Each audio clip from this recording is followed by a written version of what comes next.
History of a Teacher by Famous Fault. Chapter 21.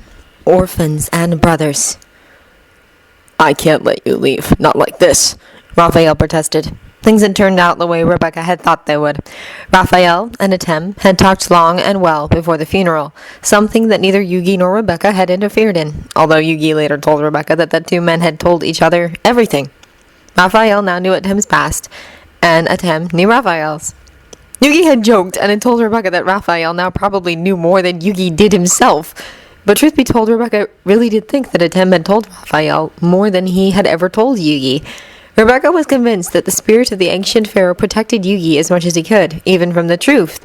But he didn't feel the need to protect Raphael like that, and was thus able to tell him much more. Rebecca hadn't told Yugi her suspicions, as it was something the two men had to settle themselves. Yugi got along well with Raphael, but then again, Yugi got along with everyone if he set his mind to it.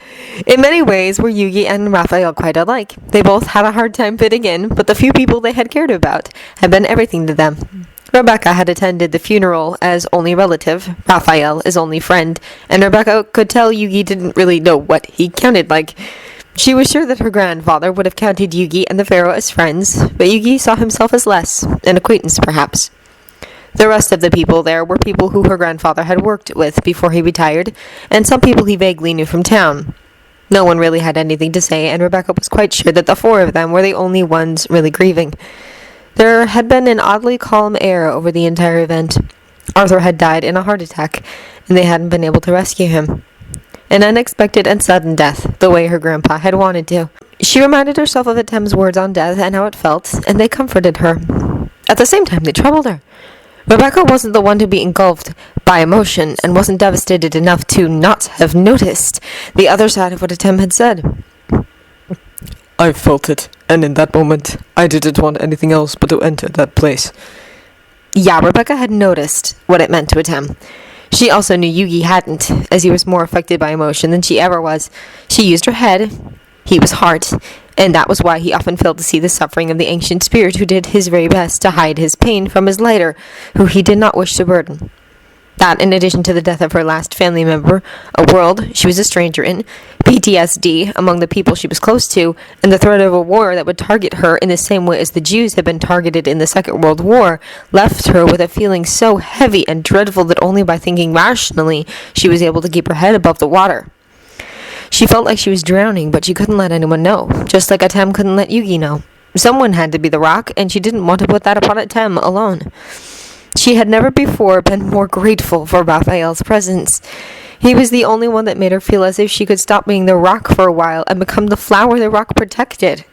She had accepted the fact that she couldn't rely on Raphael longer than the Christmas holidays, but Raphael disagreed on that. Christmas had passed by unnoticed, and now a couple of days after New Year, they were sitting at the kitchen table. Yugi was in control, although he had told them that Atem was very present in this argument. In 2 days, they would leave for Hogwarts, but Raphael protested. In the time after the funeral, Rebecca, Yugi, and Atem had together told Raphael everything that was playing in the wizarding world. The tall man had listened without commenting and hadn't brought the subject up after he got all the information Yugi, Atem, and Rebecca had gathered about the wizarding world. They had also told him about the duel monsters that had shown up. That fact Rebecca didn't like. It's far too much like the war in Atlantis. Duel monsters chose sides then, too. If they choose against you, the army of the enemy will be more troublesome than you can imagine. We both know that the magic these wizards know can't live up to the power of the shadows. We all know that Atem can end this war as soon as this Dark Lord shows his face. Rebecca, Yugi, and Atem were all quiet, considering Raphael's words. Not if the beasts take his side. It's not the same as with Atlantis, though. The Dominion has stayed out of this, and it probably will remain out of this fight, Atem said. It are the beasts in the shadows that make me worried. They have a will of their own. Luckily, they are still dependent on the shadows, which makes that I can control them, even if they side against us. That will take a lot of strength, though, far more than I can spare. I did wrong again. What exactly happened? Raphael wondered.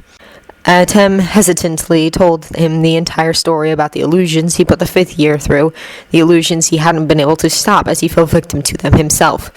Raphael was stunned, to say the least. After a long and heavy silence, Raphael sighed. How are they doing now? How are you doing now? I'm grateful I can't dream, was all Atem said. I hear stories, Rebecca said, thinking Raphael had the right to know more. The Slytherins had a class with the Ravenclaws afterwards. They were in shock, each and every one of them. No one knew what had happened, not even the Slytherins themselves, it seemed.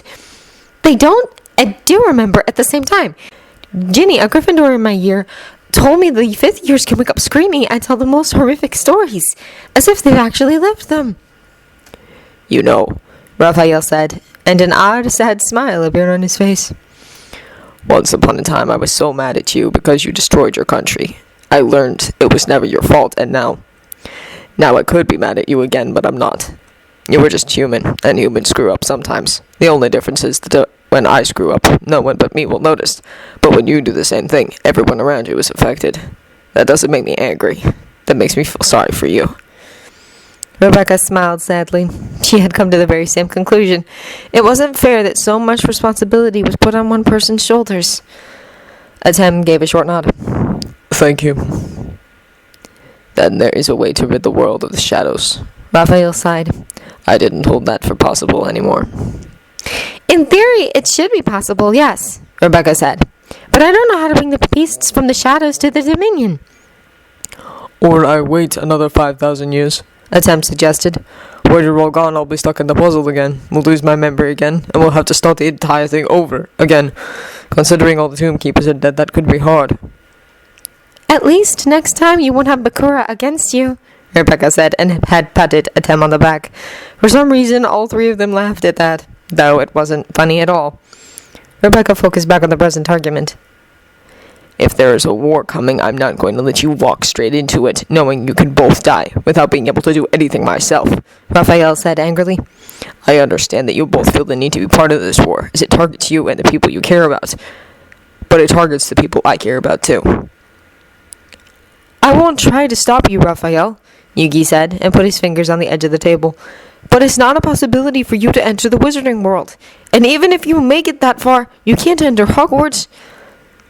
At this point, it isn't for Rebecca, either, Raphael said, something that made Rebecca snap up. Why not? Don't you realize, Rebecca? You must have thought about it. I'm surprised they haven't showed up on your doorstep yet, Raphael said, and an odd tone of desperation entered his voice. A tone which made Rebecca shiver in fear.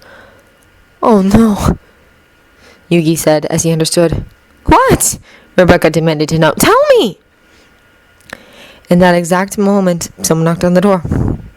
That will be them, Raphael said darkly. Such great timing they have, Yugi said lowly and clenched his fists. What, Yugi, what?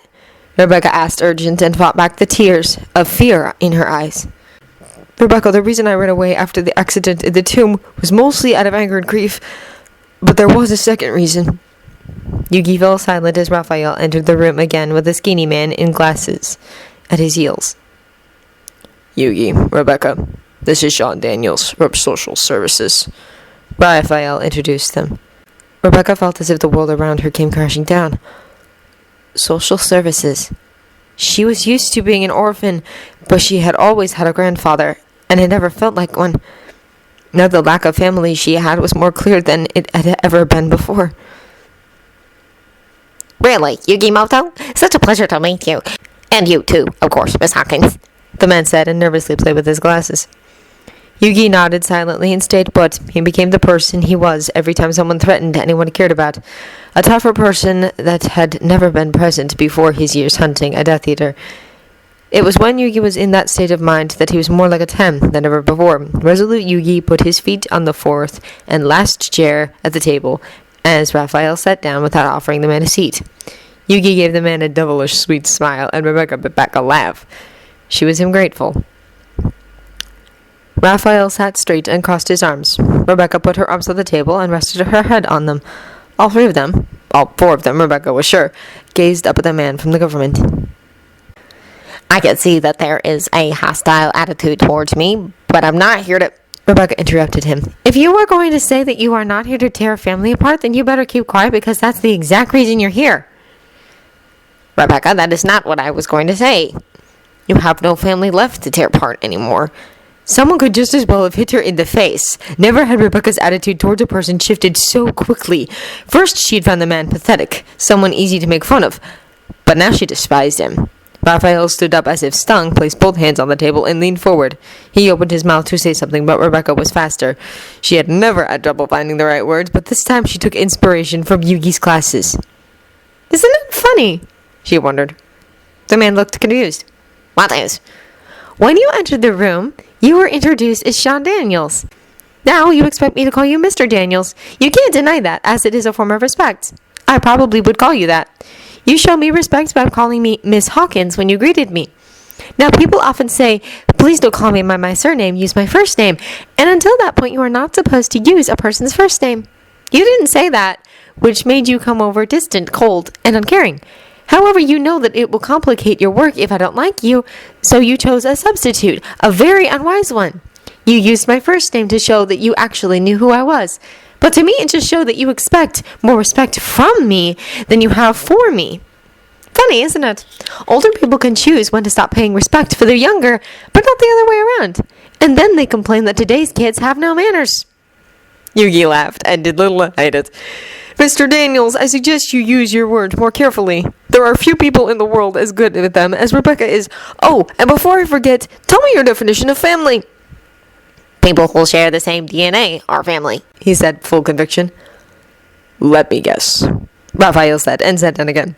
You have 3 brothers and at least 1 sister. You have over 50 cousins, all 4 of your grandparents are dead, and you just came back from a Christmas where they toasted for their souls. Their house was overfilled, people annoyed each other, and you were going insane. You hated the fact that you yet again had to deal with another orphan girl that you would have to force out of the house she knows so well into an orphanage far away where she knows no one. Not that you care about her well-being, you just want to get this over with, and thus you tell her she has no family left, and nothing that attaches her to this house. Well, she might not have family left in your eyes, but I've lived in this house for several years now, and if I remember correctly, the common law adoption should be considered to give me responsibility over Rebecca, which would mean that Rebecca's life doesn't have to change as drastically as you are suggesting. Rebecca gawked, and Yugi just stared at Raphael in astonishment. Rebecca had considered Raphael a part of the family for quite a while now, but this she hadn't seen coming. Would Raphael be willing to do that for her? To her, it seemed to be the best thing that could happen, considering the circumstances. There was only one thing she didn't get. What's common law adoption? Sean Daniels fingered at his tie nervously.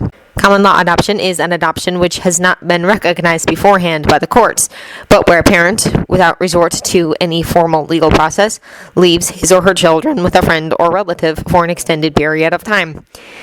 At the end of designated term of voluntary cohabitation, as witnessed by the public, the adoption is then considered binding in some courts of law, even though not initially sanctioned by the court. The particular terms of a common law adoption are defined by each legal jurisdiction. The U.S. state of California recognizes common law relationships after cohabitation of 2 years. The practice is called private fostering in Britain. Can't a person receive a normal answer? Rebecca retorted. It wasn't that she was not used to that kind of language. She had been in college and all, and it was pretty much her primal language. But she just enjoyed complaining on Sean. The fact was that she was touched by Raphael's words. I'm sorry, sir, but the common law adoption isn't a possibility in this situation, as Rebecca lived with her grandfather, and he didn't leave her in your care in the way the common law adoption requires, if even more than 2 years have passed. It's so easy for you, isn't it? Yugi asked and stood up. No matter how short he was, he could be intimidating, a thing Raphael had never seen before, not from Yugi, and Rebecca could tell how much it surprised him. You have all your family. Do you even realize that each and every person in front of you now has lost all their family? I lived with my grandpa just like Rebecca, and when he died, that was the last of my family. Same thing for Rebecca. Raphael lost his family in an accident when he was just a young teenager. All 3 of us are loners, but we have each other. I have known Rebecca since she was 8, and Raphael has lived in the same house with her since she was 12. Now she's 16. Who in the world is better capable of taking care of her than him? Taking her away is the worst thing you could do. Can't you just leave us be? Rebecca said, suddenly feeling drained of all energy, though unusually peaceful at the same time. I'm in good hands. even though I personally don't think I need to be taken care of. Though every 16-year-old thinks so it doesn't count, I guess. I'm not alone. There are people that need help far more than I do. Common law adoption doesn't sound like such a bad idea. Daniels seemed to have lost his temper. Fine then, he snapped. The U.S. state of California recognizes Raphael as Rebecca's common law relationship, which makes him responsible for her. Who the hell cares anyway? Common law adoption has nothing to do with the law. There is no law, no court, or anything in it. Do however the hell you please. With those words, Sean Daniels stormed out of the house, praying he'd never have to visit those scary types ever again. As he was blindly storming down the driveway, he bumped into an even taller man with a long white beard, who seemed to have appeared out of nowhere. Sorry, Sean said. Are you going in there? You'd better have something to say which they'd like to hear, or they'll lynch you. The man with the white beard chuckled. Oh, I really wouldn't know what they are going to think. This is among the most extraordinary things I've seen in my life, Atem said. What is? Yugi asked, unaware about the fact he was speaking out loud. that they tried to remove a person from a family in which they thrive. Besides, Rebecca can look after herself even better than we can look after ourselves. There is so much in this world that doesn't make sense. Had it been a different person, he'd have stopped at no lengths to take her with him, to make sure she ends up in a safe place, even though she's fine here. While he, at the same time, could close his eyes when a 5-year-old is being raped by her neighbor, and he knows it, but just doesn't want to see it. Trust me, it happens, Yugi said, leaving Atem stunned and deep in thoughts. After a couple of minutes of silence, the spirit said, plain and simple, What? Yeah, it happens. A lot, even. But until recently, people prefer to let it happen than to get involved, including the police and such alike. Nowadays, it's better. There is more knowledge about it. What are you talking about? Atem said, both annoyed and worried. A pedophile. A grown-up sexually attracted to children. Yugi said. Yugi, what in the world? Rebecca wondered, and Yugi noticed that the two blondes were staring at him with a mixture of worry, surprise, and disgust on their faces. Yugi went red and put a hand on his head. That sounded wrong, didn't it? He asked. Rebecca and Raphael nodded simultaneously. I said an example which Atem didn't get, and so I had to explain what a pedophile was. Yugi explained and turned even more red. Rebecca opened her mouth to comment, but Raphael stopped her. The issue still stands. I don't want you to leave for Hogwarts headlong into a war while I'm supposed to sit around here waiting for the wizard to arrive that is going to tell me that you're both dead. Raphael, you said it yourself. Atem can end this war as soon as Voldemort shows his face. What is it you're afraid of? Rebecca wondered stubbornly. Raphael is right, Rebecca. Sure, no matter how strong the wizard, I could easily take him down with the help of the creatures in the Shadow Realm, and more importantly, the Egyptian gods. Atem said, now in control. But every hit they take will drain my energy, and even with Voldemort dead, there is a strong chance that people will attack the beasts in panic. Eventually, I'll be completely drained, and I will be unable to do anything. Yugi is left defenseless, and you are not skilled enough in magic to protect us if someone tries anything. This war could be lethal to us, just as much as to anyone else. I can't stand up to the force of 100, Rebecca, not 100 wizards. I could take down the one major threat, but from there we can't now. Someone chose that moment to knock on the door, cutting the low-level fight short. The gods are against this argument. Raphael sighed and stood up to go open. If it's that Sean Daniels again, Rebecca whispered under her breath and balled her fists. It wasn't John Daniels. Raphael was followed by a tall wizard with half-moon spectacles and a long beard. Hello, Professor Dumbledore, Rebecca said as Atem quickly relinquished control to Yugi. Hello, Rebecca. Yugi, you have my condolences, he said. He turned his head to face Raphael and gave a small nod towards him. You too. Thank you, Raphael said chilly, but offered Dumbledore a place to sit. I'm here to talk to Yugi. I waited until the end of the holidays, so you can mourn in peace. But the reason I'm here is important, and can't wait any longer, Dumbledore said, urging them to understand. The previous person who set foot in this house uninvited tried to take Rebecca away, Yugi said calmly. I can't really help that not one of us is keen on listening to another uninvited guest. Dumbledore nodded. I understand. About that, Raphael is now written down as Rebecca's guardian in the Hogwarts files and every other file in the Ministry of Magic. It gives him the ability to see the school and to enter the wizarding world whenever he has to go with Rebecca, although I suggest he doesn't without her. Preferably not at all. Not in these days. Raphael raised an eyebrow, but didn't react stronger to Dumbledore's words. Rebecca, perhaps we should let them speak in peace. I still owe you a game of chess. This time I'll beat you. With those words, the two of them left the room. When their footsteps had made their way up the stairs and out of reach for the ears of the two men, Yugi spoke. What's so important that it couldn't wait until a return to the school the day after tomorrow? He wondered. Then something shot Yugi to mind. How come Rebecca is in the 4th year if she's 16? Ah, an understandable question. The 5th years have to pass their owls, and Rebecca couldn't just jump across those. They are important. At the same time, it would be very hard for her to pass her owls with only 1 year worth of experience at the school, so we placed her in the 4th year. Dumbledore explained. Okay, that's understandable. Then I'll ask again. What is so important?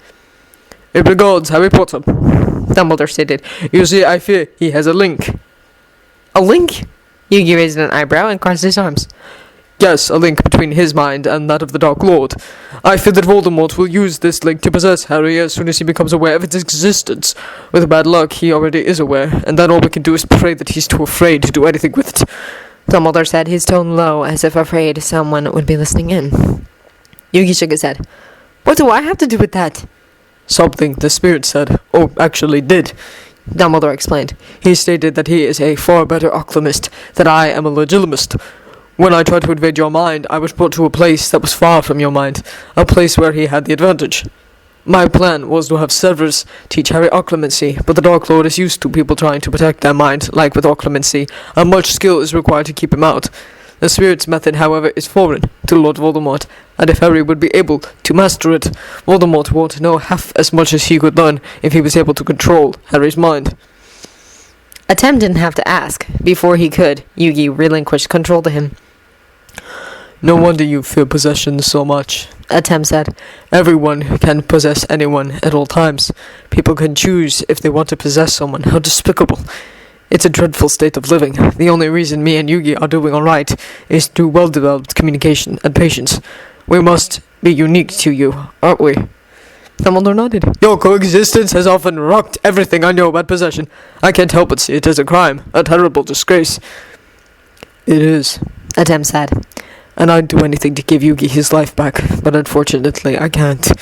That possibility was taken from me. As for teaching Harry, I don't know. I don't think it's possible to teach anyone to redirect an invader to the soul room in the first place. Besides, most people would be even more exposed if they did so. If you have access to a person's soul, you can change that person in their core. The reason I do is because I can trap them there forever if I feel the need, rendering them powerless, often lifeless. I'll see what I can do, but don't count on anything. Dumbledore did his best to hide a shiver, but Atem noticed it nonetheless. I don't know if I got a powerful ally or a powerful enemy when I contacted you, but I have no regrets. I couldn't let you be hunted down and killed like a deer by Lucius. I am the third side in this war, and although the enemy of my enemy isn't necessarily my friend, I've got nothing against you. I might not always be fond of your methods, but I understand you want what's best for the students, and so do I. I've said this before, and let's not take it again. Your feelings of doubt are not my problem. What more is there to teaching Harry Potter? I take it that there is still someone else who will attempt to learn him occlumency the way you know it, although you asked me. Dumbledore nodded. Severus will. Those two in one and the same room. Is that such a good idea?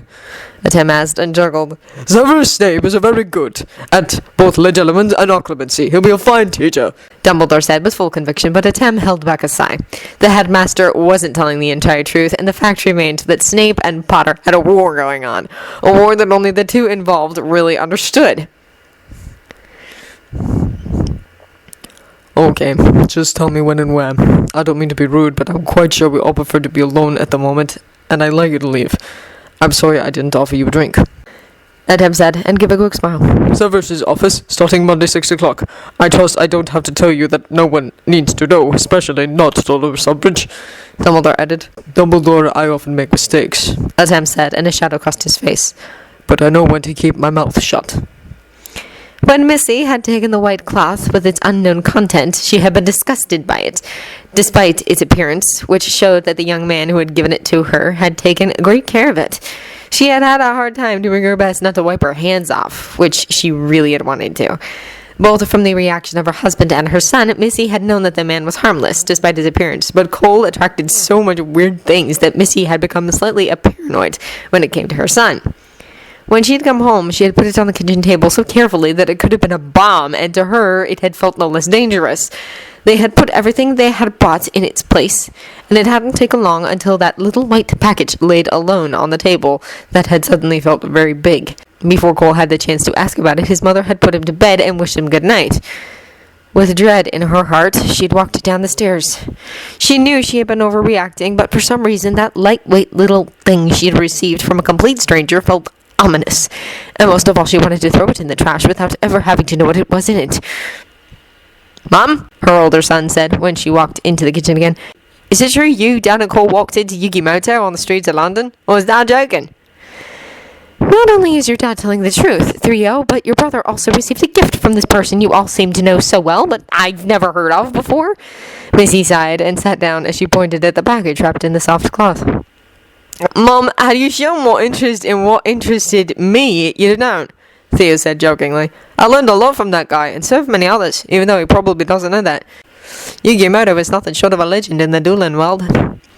"I don't get your fascination for that game," Missy sighed and put her hand in her hands. "For some reason, I feel like that thing on the table is cursed." "Can I open it?" Theo wondered, a mixture of curiosity and expectation in his eyes. "Because, Mom, I think you're wrong. I think this could be part of the cure that's needed to get Cole back on his feet." "What you mean?" Bud asked, alarmed. "All these weird things that happen to Cole all the time are not natural. All the weird things that happen to Yugi Moto weren't natural either. Perhaps this is a gesture meant to help that says, 'I know how it feels, but you'll be fine.' I know you don't believe in fate, Mom, but I do, and this feels like it is part of something we can't quite imagine." "You watch too much TV," was all Missy bothered to say. Theo shook his head and carefully lifted the small package and removed the white cloth. "My God," Theo whispered. "Dad, look at this!" Theo put a pile of cards on the table. "Dark Magician, Queen's Knight, Spellbinding Circle, Kill the Guardian, Swords of Revealing Light, Magic Cylinder, Mirror Force. The gift Yugi Moto gave Cole was his deck!" "Does that mean anything?" Theo's mom asked, slightly annoyed. Her bad mood was strengthened by the fact that she was exhausted. "Mom, these cards are worth a fortune each!"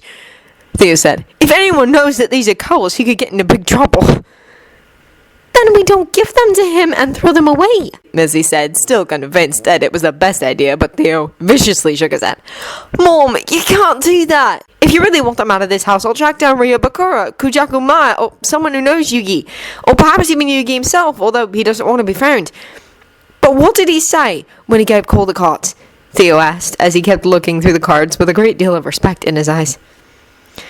"He told Cole to create something more adapted to him out of it, because he wasn't going to need them again anyway," Bud said. "I stayed to talk with him after everyone left. He's an extraordinary person, a person I personally would have liked to get to know better. He seemed to have experience with life." "The heart of the cards," Theo said, and smiled. "He used to say that every duelist carefully picked their 40 cards out of 1,000, and if a duelist would treat those cards with respect, their hearts would connect, and the deck would never let its duelist down. At the same time, it means that you couldn't ever deal with a deck you didn't put together yourself, because your heart couldn't be in it. So the main message is that Cole should use the cards from Yugi's deck, and that from his own, to create something he's completely in tune with." Theo spread the cards on the table. "This is more than one deck, though. I guess on a 70 cards at least.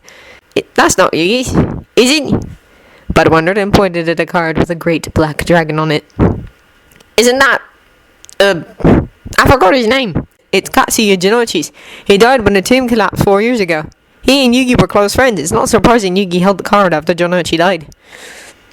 "Poor guy. Hey, I recognize those!" Missy called out, surprised, and pointed at 3 cards with great white dragons on them. "There are statues of them outside those theme parks built all over the world."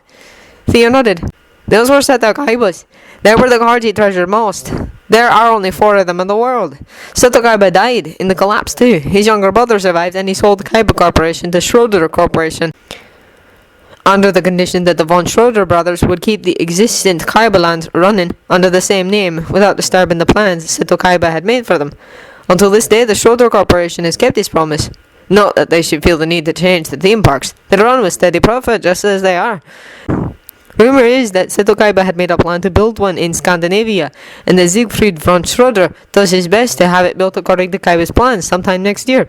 If you were equally interested in history as in this weird game, then you'd make me a very satisfied mother. Missy sighed. The three of them eventually decided that Cole should decide what to do with the cards, and they were surprised by Cole's reaction. Mom, he had said, I don't need them. I'm satisfied with my deck as it is.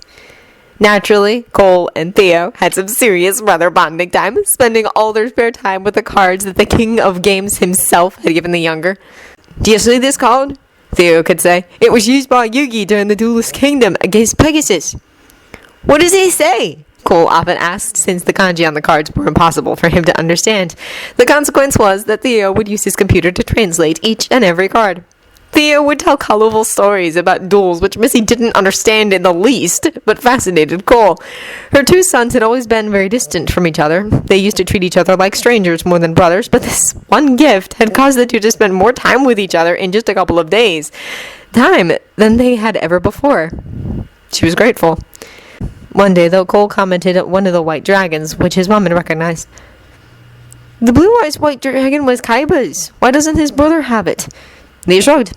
I don't know. After Kaiba died, Yugi received the card, and he has given it to you. Do you think his brother wants it? Cole pouted. If he really loved his brother, he might want it. As a reminder of him. You told me that a duelist's heart is in his cards, so Seto Kaiba's heart must be in those cards, right? I'm sure he'd wish they were with his brother rather than with me, the person he doesn't know. Let's check up on that, Theo said, and smiled. He had a vague idea where this was going. He did a search on the Blue Eyes White Dragon, but the only thing he found were fan pages. Instead, he did a search on Mokuba Kaiba. He whistled softly at what he found.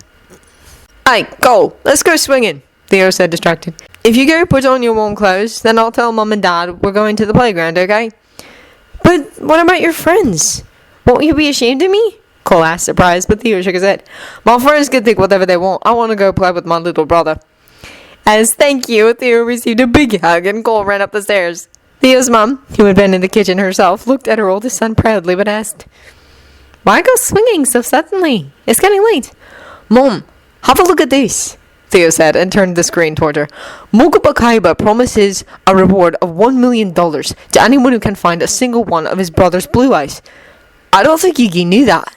Cole said he thought that Seto Kaiba's cards should be with his little brother. I wanted to make up his mind in peace. That moment, Cole entered the room. Can we go swinging? Missy nodded. You two have a good time. If you want, you could take some hot chocolate along. Theo quickly made some hot chocolate as Missy helped Cole find his gloves. When they were all set and ready, Cole ran out the house, singing Rudolph the Red-Nosed Reindeer loudly while Theo walked behind him holding the can with the warm liquid and the cups. When Cole was done singing, Theo asked, Aye, Cole, if Kaiba's little brother would want his brother's cards, would you give them to him? Yes, of course, Cole said, and sat down on one of the swings. Theo put down the can and the cups and gently pushed his brother. Just like that? Theo wondered. Naturally, Cole said. He's the one that they know. You wouldn't mind parting from some of the rarest calls in the game. Theo wondered, curious how determined his brother was to do the right thing. Cole shook his head. I don't like dragon cards. They're not my preference. Theo laughed. Not your preference. Where did you learn all that fancy language, Cole? Cole shrugged. I don't know, I just know it. Why do you ask me all this? Because I happen to know that Mokuba Kaiba is looking for his brother's cards, Theo said. Then I think we should give them to him, Cole said with full conviction, clearly not aware that giving something to Mokuba Kaiba meant flying across the globe.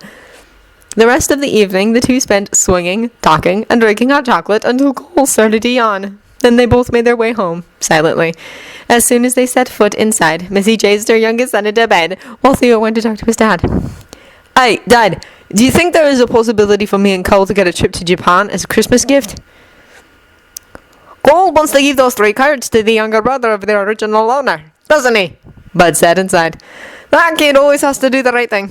I will. I'll talk to your mother about it, but if she has no objections, I think the family combined can give you and Cole a trip to Japan as a Christmas gift. You know, Theo, someone told me I should be more open-minded when it comes to the supernatural. Do you agree? Dad, Theo said, I hate to break it to you, but you live in the same house as Cole. At this point where you consider all natural, you should consider it as quite natural.